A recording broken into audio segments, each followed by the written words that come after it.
There is something oddly revealing about watching a culture through its public transport rituals. In Norway, the moral universe seems to balance, gently, politely, on the question of whether you remembered to buy a ticket. Paying your fare is not just payment, it is performance. The performance of being a good person, a responsible citizen, someone who does not freeload on the welfare state or worse, disrupt the quiet social harmony of a commuter train. Which brings us to Nikos, a Greek forest cat with an overdeveloped sense of independence and at that point an underdeveloped respect for Norwegian systems. Nikos is the kind of creature who assumes life should unfold as a series of intuitive leaps. If you want to go somewhere, you simply go.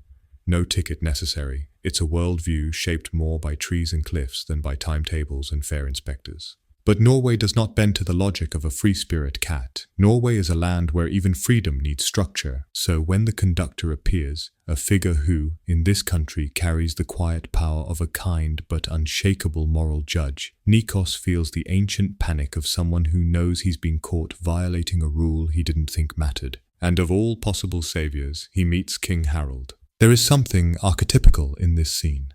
A monarch sitting on a regular train seat, offering to buy a ticket for a panicked cat.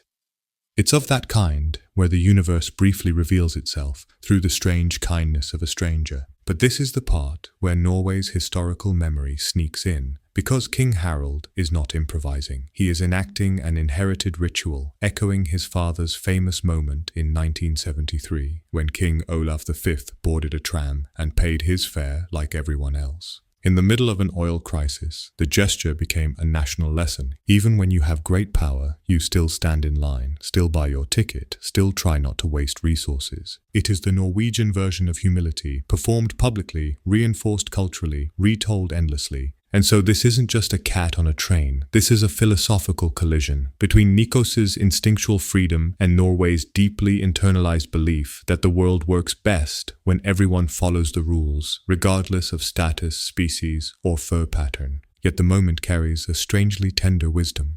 Nikos, who has lived his life by intuition, suddenly experiences the power of a small, well-timed act of kindness. And King Harald, who insists on repeating his father's old gesture, reminds us that ethics are not meant to be grand. They are meant to be habitual. Philosophically, it raises a quiet question. Is freedom really freedom if it depends on the invisible labor of a system you refuse to acknowledge? And equally, can a society obsessed with rules also make room for generosity? On that train ride, the answer to the first question seems to be no, and yes to the second one. Nikos arrives home with a ticket he didn't expect, paid for by a king who didn't need to, but chose to anyway. And maybe that is what modern civic life actually requires. A bit of structure, a bit of rebellion, and the occasional deus ex machina who leans over and says, "Don't worry, little pal, I've got this one."